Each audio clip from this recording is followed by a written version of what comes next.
3D boxes to our design. I will go back to the layers and then use the shape layer to create a perfect square.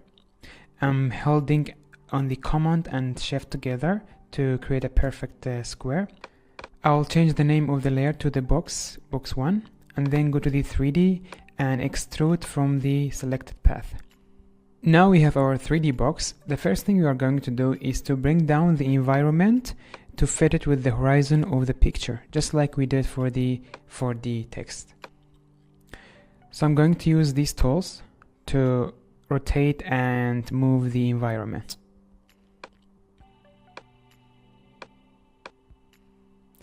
I'll just try my best to fit the horizon. It's good like this. Then select the box and you're going to move it up, and then I'm going to use the controls over here to control the box. So we want this to be behind the text. Just like this. Let's rotate it a bit. I just want to put it in the right place and the right rotation.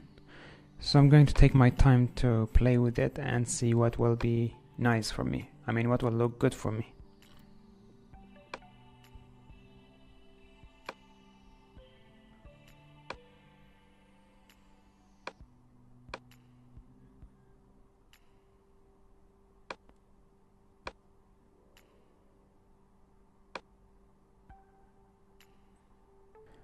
Okay guys, I will keep it like this. It's nice now.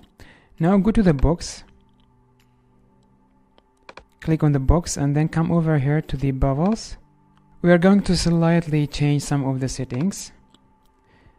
So the strength and the angle, let's play with it and see what will work for us. Like this is good. Now select all of the material of the box, and over here we can choose one of the preset. I'm using this one. Then I will change the color to red. Not a pitch red, but a bit like pink and red together. Let's render it and see how it will look like. It's already very nice, but there are many things that we need to change to make it better. Okay, we'll go to the environment and we need to add a new environment or a new texture.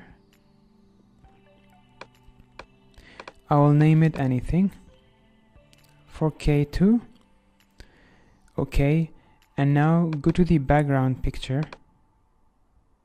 Go to the layer, background picture, double click on it. And now Ctrl A, Ctrl C to copy. Go over the 3D environment. We will double click on the box to go back to the 3D environment, and then over here edit the texture. It will open a new document, paste your picture here, go to the image and reveal all. And then save it. Click OK. Now go back to the 3D environment. As you can see, the 3D makes the computer really slow. I will just close all of these extra documents so we have more memory. Now we are in the 3D environment and we already have our texture or the picture in the environment.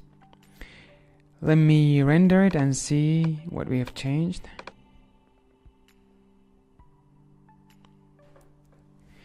Now it looks much better. Let's cancel the render and go back to the materials. I will select all of them, all of the materials of the box, and then we'll play with the metallic and roughness and the glow.